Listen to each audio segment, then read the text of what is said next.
नमस्कार, स्वागत है आप सभी का। तो हम और वैभव सर दोनों लोग आपके सामने हैं और जैसा कि आप जान रहे हैं कि आपके प्रीलिम्स एग्जामिनेशन की डेट्स पहले से ही निर्धारित हो गई सर जी। जैसा कि यूपीपीसीएस 27 अक्टूबर को और उसके साथ यूपीपीसीएस जो आरओ का जो है आरओ का एग्जाम वो 22 दिसंबर को जी, जो कैंसिल हुआ है एग्जाम। जी हाँ, जो फरवरी में शेड्यूल था, फरवरी में हुआ था और फिर अभी उसको पोस्टपोन करके 22 दिसंबर कर दिया गया। तो अभी आप ये मान के चलिए कि 15 अगस्त से, यानी आपके पास अभी भी अगर आप पीसीएस को देखें तो 2 महीने से ज़्यादा का वक्त है और अगर आप आरओ को देखें तो आपके पास 4 महीने से भी ज़्यादा का लगभग वक्त आपको मिलता है। तो लेकिन बहुत महत्वपूर्ण है क्योंकि प्रीलिम्स परीक्षा को क्वालिफाई करेंगे तभी आपको मुख्य परीक्षा के लिए अवसर मिलेगा और प्रीलिम्स परीक्षा को क्वालिफाई करने के लिए कुछ स्ट्रेटजी, कुछ रणनीति जो है वो बहुत ही ज़रूरी है सर जी। और खासकर जैसे अब हम लोग भूगोल, आप तो जान ही रहे, हम दोनों लोगों से परिचित हैं कि भूगोल के शिक्षक हैं हम लोग, तो हम लोगों की जिम्मेदारी अभी ज़्यादा ये है कि भूगोल में कैसे आप बेहतर करें। मतलब जो भी अपकमिंग एग्जाम्स हैं, पीसीएस प्री चाहे आरओ का प्री, उसमें आप प्री परीक्षा क्वालिफाई करने के लिए ज्योग्राफी में कैसे बेहतर करें, कैसे अच्छे तरह से रिवीजन करें और कैसे उसमें ज़्यादा से ज़्यादा क्वेश्चन सही कर पाएँ। तो सर इसके लिए जो समझता हूं मैं कि इन लोगों को सबसे पहले तो जो पढ़ा है इन लोगों ने, जो भी हमारे आपके नोट्स जो भी हम लोगों ने पढ़ाए हैं या कई विद्यार्थी कोई और बाहर भी कहीं पढ़ा है, जो भी पढ़ा है कहीं भी, तो अपने जो नोट्स हैं उस पर सबसे ज़्यादा रिलाई करने की ज़रूरत है। और सबसे पहले तो आप उसी का बेहतर तरीके से रिविजन करिए जो आपने क्लास नोट्स बनाए हैं। और उसमें भी जो इन लोगों ने, जैसे आपने नोट्स पढ़ते वक्त जो आप थोड़ा शॉर्ट नोट्स बनाते हैं, क्योंकि हमेशा हम लोगों ने ये बात की है कि लास्ट टाइम रिवीजन बहुत ज़रूरी है। अगर रिवीजन नहीं हुआ तो हौच पौच होगा और पढ़ी हुई चीज़ें भी आप गलती करेंगे, उसमें भी भूलेंगे।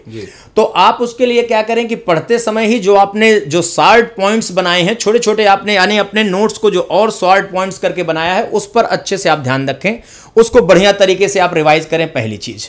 दूसरी चीज़ सर जो मैं समझता हूं कि उसमें ये बहुत ज़रूरी है कि जहां ये लोग पूरी तरह से, जैसे आप मान लीजिए रिवीजन कर रहे हैं, जहां जहां आपको कॉन्सेप्चुअल एरर समझ में आती है वहां वहां आप ठहर के रुक कर उसको अलग से नोट करें और उसको अपनी नोटबुक में जाकर फिर से उसको अवधारणा को समझने का प्रयास करें। उससे संबंधित अगर मान लीजिए कि आप पीछे की वीडियो, जैसे सर के भी वीडियो, हमारे वीडियो और भी जो वीडियोस हैं उस पर आपके ज्योग्राफी के रिलेटेड उत्कर्ष के यूपीपीसीएस चैनल पर भी पड़े हुए हैं, वहां से आप देख सकते हैं। अगर वहां से भी क्लैरिटी नहीं होती है तो अगर आप मान लीजिए कि आप आ सकते हैं, इलाहाबाद के प्रयागराज के आसपास हैं, तो संस्थान में आकर आप पूछ कर कि वैभव सर कब खाली हैं, शैलेश सर कब खाली हैं, आप हम लोगों से भी उसकी बातचीत कर सकते हैं। जी। उसके अलावा सर जैसे जो क्वेश्चन पेपर एनालिसिस है उस पर क्या कहना चाहेंगे? तो एक तो सर इम्पॉर्टेंट बात तो आपने बताई दी है कि शॉर्ट नोट्स के माध्यम से रिवीजन करना है। दूसरी इम्पॉर्टेंट बात यह है कि जो भी प्रीवियस ईयर क्वेश्चन पेपर हैं, तो सबसे महत्वपूर्ण बात है कि प्रीवियस ईयर क्वेश्चन पेपर का एनालिसिस जरूर किया जाए, क्योंकि प्रीवियस ईयर क्वेश्चन पेपर का एनालिसिस आपके एग्जाम की दिशा निर्धारित करता है, आपकी प्रिपरेशन की दिशा को निर्धारित करता है। अगली इंपॉर्टेंट बात यह है, प्रीवियस ईयर क्वेश्चंस के एनालिसिस करने के साथ साथ आपको प्रैक्टिस, जो मॉडल क्वेश्चन है उसकी प्रैक्टिस करनी है। अभी तक आपने, हम मान के चल रहे हैं कि अभी तक आपने पूरा पढ़ लिया है और अब आप रिवीजन के फेज़ में हैं। दोस्तों, जब आप रिवीजन के फेज़ में होते हैं तो बहुत ज़्यादा आपको टेक्स्ट बुक या आपके जो नोट्स हैं उससे पढ़ने की बजाय आप पहले क्वेश्चंस की प्रैक्टिस करिए। मतलब फॉर्मूला ये है कि आप पहले टेस्ट पेपर सॉल्व करिए, फिर टेक्स्ट में जाइए, ना कि पहले टेक्स्ट पढ़ के फिर आप टेस्ट पेपर में आइए। So your journey should be start from the test paper to the text, यानी that means it is a test to text journey.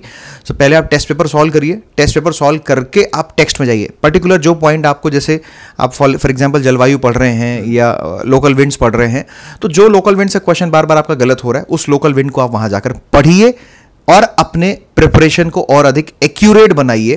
क्योंकि दोस्तों, नॉलेज तो लगभग सभी बच्चों के पास है जो कि आप इतने समय से पढ़ रहे हैं, लेकिन एट दैट लास्ट मोमेंट सबसे ज़्यादा इंपॉर्टेंट है कि how much you are practising what you have studied till the date.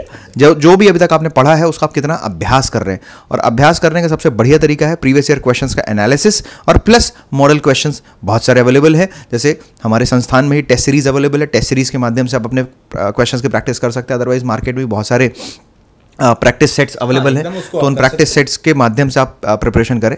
और तीसरी बात, अब बात कर लें अगर सर हम रीजनल ज्योग्राफी की, महाद्वीपीय भूगोल की बात कर लें, तो महाद्वीपीय भूगोल बहुत इंपॉर्टेंट सेगमेंट है। मान के चलिए 4-5 क्वेश्चन आपके प्रीसीएस चाहे प्रीलिम्स हो या फिर वो आरओ को पूछते हैं, ज़्यादा क्वेश्चन आते ही आते हैं। ठीक, और इसमें आपको क्या करना है, मैप बेस्ड स्टडी करनी है। जो भी सारे अपने कॉन्टिनेंट है, north America, south America, Oceania है, अफ्रीका है, यूरोप है, इन सारे कॉन्टिनेंट्स की मैप बेस्ड कहाँ कितने माउंटेन है, किसकी कितनी हाइट है, कौन सा प्लेट्यू है, कौन सा कहाँ डेजर्ट है, घास के मैदान कहाँ पर, ज्वालामुखी कहाँ पर है, घास के मैदान कहाँ पर है, इसके अलावा नदियाँ बड़ी इंपॉर्टेंट है, प्लस झीलें, जैसे आपको नॉर्थ अमेरिका कॉन्टिनेंट में ढेर सारी झीलें हैं, झीलें अफ्रीका कॉन्टिनेंट में ढेर सारी झीलें, झीलों का नॉर्थ से साउथ सीक्वेंस पूछ लेता है। प्लस सर बड़ी इंपॉर्टेंट बात एक ये है कि जो महत्वपूर्ण सागर है जैसे कैस्पियन सागर, ब्लैक सी, ये कितने देशों के साथ ये सीमा बन रही है, कैस्पियन सागर कितने देशों के साथ, कौन कौन से देश कैस्पियन सागर के साथ सीमा बना रहे हैं, ब्लैक सागर के साथ सीमा बना रहे हैं, भूमध्य सागर के साथ सीमा बना रहे हैं, आदि जो सेगमेंट है बड़े इंपॉर्टेंट है। Apart from this the important minerals of that particular countries, the tribes of the particular countries, tribes हो गया, मिनरल्स हो गया, इंडस्ट्रीज ऑल्सो सर कि कौन सा शहर कौन से उद्योग के लिए फेमस है, तो ये पूरा सेगमेंट आपको मैपिंग के थ्रू कवर करना है। ऑलरेडी इस पे एक मैराथन सेशन भी लिया हुआ है, यूपीपीसीएस उत्कर्ष यूट्यूब चैनल पर पड़ा हुआ है, उसको आप जाके देखेंगे। प्लस सर का फिजिकल ज्योग्राफी का एक पूरा मैराथन सेशन पड़ा हुआ है, उसको देखिए। भारत का भूगोल का मेरा पूरा एक सेशन पड़ा हुआ है, 6-6.5 घंटे की क्लास है यूपीपीसीएस पर, उस पर जाके देख लीजिए। सर का एनवायरमेंट इकोलॉजी का एक मैराथन सेशन पड़ा है, उसको भी देख सकते हैं। ये सब क्या है, ये सारी जो वीडियोस हैं जो 5-5, 6-6 घंटे के हैं, ये लास्ट मोमेंट में सर रिवीजन करने के लिए बहुत कारगर सिद्ध होगा। तो मेरी तरफ से तो जो लास्ट मोमेंट स्ट्रैटेजी जो 2 महीने की 2.5 महीने की बची है, मेरी समझ में तो सर यही स्ट्रैटेजी अपनानी चाहिए।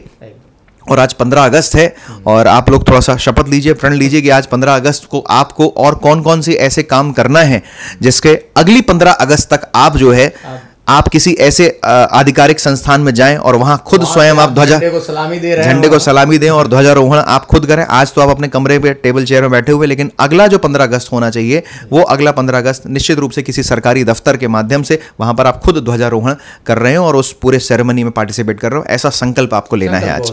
जी सर। देखिए सर ने आपको बहुत अच्छे तरीके से समझाया और यही बात हम लोग कर रहे हैं कि आप देखिए जैसे बहुत महत्वपूर्ण है ये कि लास्ट टाइम बिखरने से बचना है। तो जैसे भी सर ने कहा कि चूंकि जो मैपिंग वाला एरिया है बहुत जरूरी, चाहे इंडियन ज्योग्राफी का हो चाहे वर्ल्ड ज्योग्राफी का हो, सर ने भी समझाया आपको कि मैप बेस्ड स्टडी उसमें बहुत सारे प्रश्न आते हैं। तो अलग अलग कॉन्टिनेंट में उसमें आप देखिए कि जो ज्यादा पूछा है, जो नहीं भी पूछा है उसको भी आप देखिए। और उसमें जैसा सीक्वेंस है कि उत्तर से दक्षिण झीलें, कहीं पूरब से पश्चिम कोई क्रम पूछ दिया है ना, मरुस्थलों में बड़े से छोटा क्रम, आरोही अवरोही यानी ऊपर बढ़ता हुआ और घटते हुए क्रम, इन सबको ध्यान देना है।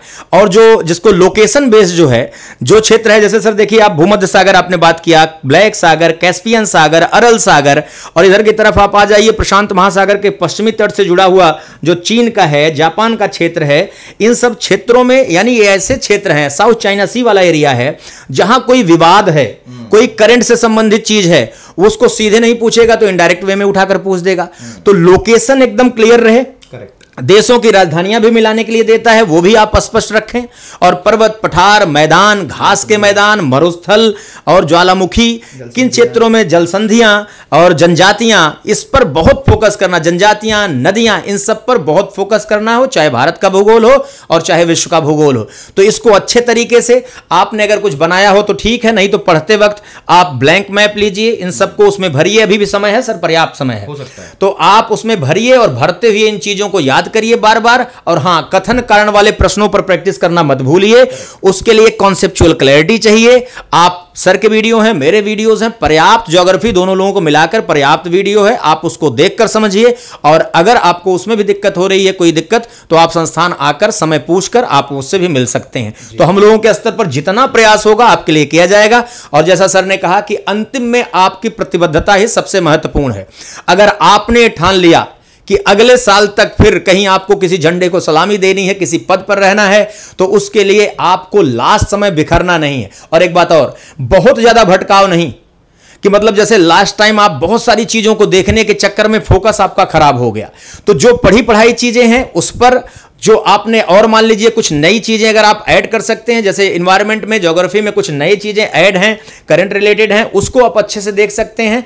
बस इस पर आप फोकस करिए, बार बार उसका रिवीजन करिए, एक मेंटल मैप बनाकर कोशिश करिए दिमाग में चीजों को रखने की, तो आपको निश्चित तौर पर सफलता मिलेगी। और एक चीज याद रखिएगा सर, ज्योग्राफी में पीसीएस की बात करें तो पीसीएस में आप सोचिए 150 में 30 से 35 क्वेश्चन आप देखिए उठाकर, 25 से 30 या 30 प्लस, ये यानी 1/5 हिस्सा ज्योग्राफी का है। और आप आरओ को देखें तो 120 क्वेश्चन में उसमें भी कम से कम 20-25 क्वेश्चन ज्यादा 140 तो आप एकदम 140 में, सॉरी 140 में आप समझिए 20-25 क्वेश्चन से ज्यादा। तो आप ये समझिए कि ज्योग्राफी कितना बड़ा सेक्शन है। अगर आप उसमें एनवायरमेंट इकोलॉजी को ऐड कर लें तो आप देखिए एरिया बढ़ जाता है। तो आपको इन सेक्शन पर पकड़ बनानी होगी। आप इस तरीके से काम करिए, बाकी कोई असुविधा होगी तो आप आकर संस्थान में मिल सकते हैं। चलिए कुछ और जानकारी है सर, इनको जानकारी दीजिए। बाकी कुछ ऑफर है, कुछ खुशी है जी। तो चूंकि रक्षाबंधन का उत्सव चल ही रहा है तो उत्कर्ष मना रहा है शिक्षा महोत्सव, और इस शिक्षा महोत्सव में आप लोगों को 3x खुशियां, मतलब जितने भी हमारे ऑनलाइन प्रोग्राम हैं, इन सभी ऑनलाइन प्रोग्राम पर इन सभी ऑनलाइन प्रोग्राम में आपको फ्लैट 78% का, इधर पर ये फ्लैट दिवस से जुड़ा हुआ है, 78% का डिस्काउंट है। अगर आप इसमें NG13 कूपन कोड का यूज़ करते हैं, निर्मल सर के जन्मदिवस पर NG13 कूपन कोड का यूज़ करते हैं तो 13% का एडिशनल डिस्काउंट है। NG13 याद रखिएगा।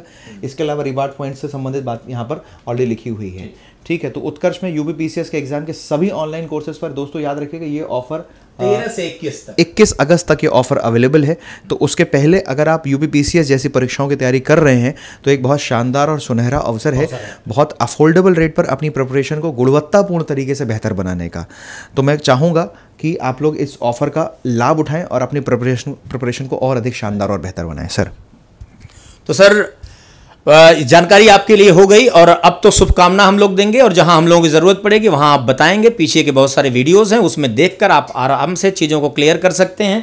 तो चलिए ये चीज़ें हैं, और बहुत बहुत आपके लिए शुभकामनाएं आने वाले एग्जाम के लिए। तो सर बहुत बहुत धन्यवाद। Thank you so much.